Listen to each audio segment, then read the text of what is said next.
अब तमोगुण भगवान शंकर की पूजा की थी रावण ने, आपके समक्ष है।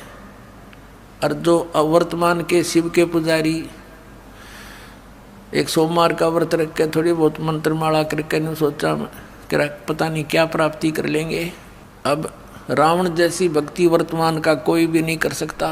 यहाँ से धड़ काट के, यहाँ से काट के 10 दोनों भुजा से समर्पित कर दिया था।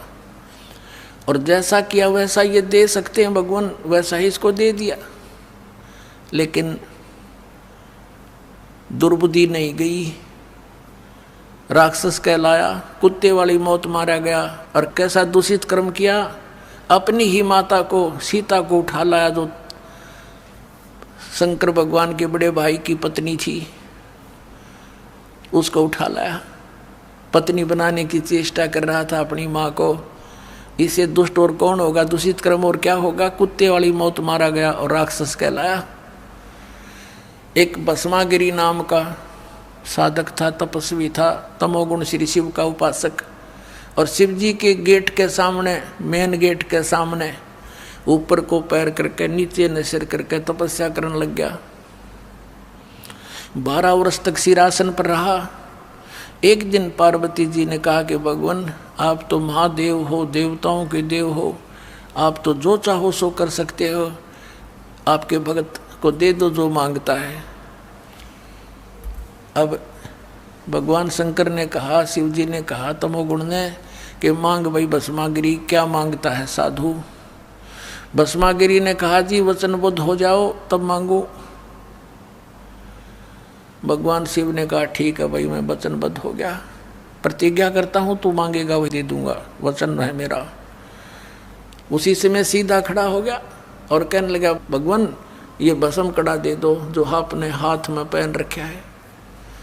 उस भस्म कड़े में एक शक्ति थी, उसको मालूम था कि जिसके सिर के ऊपर ऐसे करके यूं कह दिया कि भस्म, वो व्यक्ति, वो पशु पक्षी भस्म हो जाता था। अब जो ही भगवान शंकर ने वचनबद्ध होने के कारण वो अपना प्रिय कड़ा भी दे दिया, ये सोचकर कि साधु संत है, जंगल में रहता है, हिंसक पशुओं से बचने के लिए, राक्षसों से बचने के लिए ले रहा होगा, दे दिया। जो ही कड़ा हाथ में आया और एकदम ठाके मारकर हंसने लगा कि शंकर होले होशियार, तुझे मारूंगा और पार्वती को अपनी पत्नी बनाऊंगा। हा हा हा।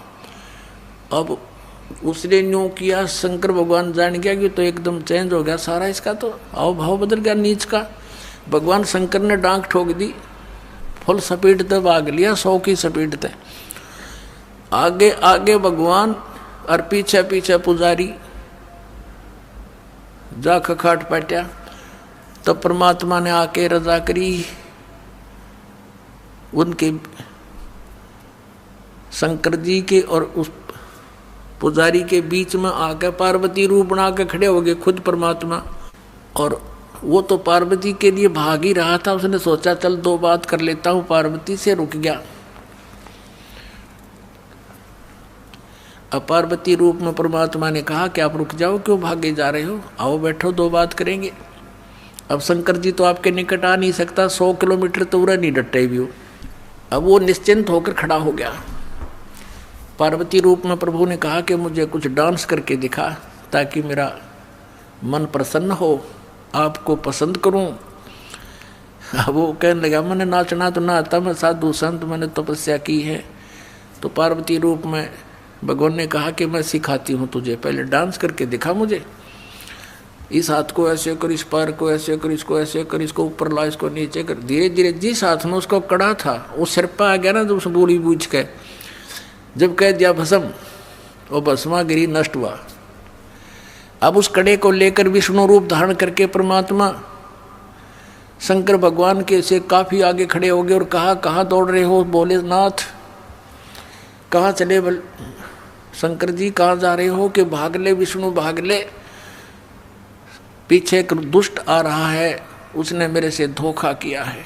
तब विष्णु रूप में प्रभु ने कहा कि देखियो तेरा कड़ा मैं ले आया, उससे भाग, डरे मत, वो मैंने नाश मार दिया है। कि नहीं नहीं ये कोई और होगा, कि वही है, चिंता ना करें। दौड़ता दौड़ता पूछ रहा कैसे क्या कर दिया? कि मैंने उसको ऐसे ऐसे पार्वती रूप बनाया, उसके सामने खड़ा हो गया, उसको गंड नाच नचा के और उसको ऐसे किया जब वो मार दिया। शंकर भगवान ने कहा मुझे उसकी वो ऐसे दिखा दे, राख कहाँ सी जलिया है। वो ला के दिखा लिया ना कि यो पड़ा उसकी राख। जब कलेजे की धड़कन बंद हुई भगवान शिव जी की, जिसको अविनाशी कहा करते, अजरो अमर मृत्युंजय कालज्जय सर्वेश्वर महेश्वर। बताओ, ये थे हमारे टीचर हिंदू धर्म के, नकली गुरु, मूर्ख बना रहे हमारे को हजारों वर्षों से। अब भस्मा गिरी जैसा नीच कर्म कौन करेगा? भगवान की पत्नी पे, और नीत खराब कर दिया अपनी माँ पे, तो इसे दुष्ट गीता जी में कहा है राक्षस स्वभाव को धारण किए। भस्मा असुर कहलाया, भस्मा राक्षस कहलाया, भस्मा गिरी से। आपकी पुस्तक अरदास पढ़ा रहा है, अगर वो अच्छा ज्ञान है तो ग्रहण कर लेंगे सारी जनता, और गलत है तो उसको त्याग देंगे। पढ़ाने का यही उद्देश्य है दास। श्रीमद् देवी भागवत सचित्र मोटा टाइप, केवल हिंदी, गीता प्रेस गोरखपुर। इसके तीसरे स्कंद में 123 पृष्ठ पे है।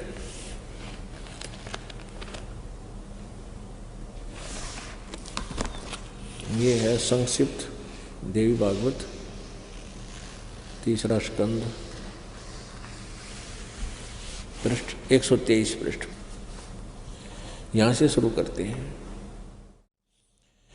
भगवान विष्णु जी अपनी माता दुर्गा की महिमा करता है और कहता तुम शुद्ध स्वरूपा हो, यह सारा संसार तुम्ही से उद्भासित हो रहा है।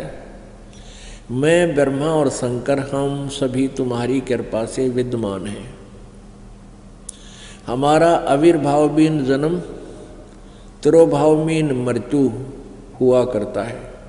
हमारा तो जन्म और मृत्यु, आविर्भाव और तिरोभाव होता है, अर्थात हम अविनाशी नहीं हैं। केवल तुम ही नित्य हो, तुम ही अविनाशी हो, जगत जननी हो, प्रकृति और सनातनी देवी हो। ये प्रकृति भी दुर्गा को ही कहते हैं। अब यहाँ देखिएगा, भगवान शंकर बोले देवी यदि महाभाग विष्णु तुम्ही से उत्पन्न हुए हैं, प्रकट हुए हैं, तो उनके बाद उत्पन्न होने वाले ब्रह्मा भी तुम्हारे ही बालक हुए। फिर मैं तमोगुणी लीला करने वाला शंकर क्या तुम्हारी संतान नहीं हुआ? अर्थात मुझे भी उत्पन्न करने वाली तुम ही हो। शिवे संपूर्ण संसार की सृष्टि करने में तुम बड़ी चतुर हो। इस संसार की सृष्टि स्थिति और संहार में तुम्हारे गुण सदा समर्थ हैं। उन्हीं तीनों गुणों से उत्पन्न हम ब्रह्मा विष्णु एवं शंकर, यानी रजगुण ब्रह्मा, सतगुण विष्णु, तमगुण शिवजी शंकर, नियम अनुसार कार्य में तत्पर रहते हैं। अब इस पवित्र पुराण ने तीसरे स्कंद में 123 पृष्ठ पर यह स्पष्ट कर दिया कि ब्रह्मा विष्णु महेश ये तीनों नासवान हैं और दुर्गा इनकी जन्म देने वाली है, इनकी माता है। जन्म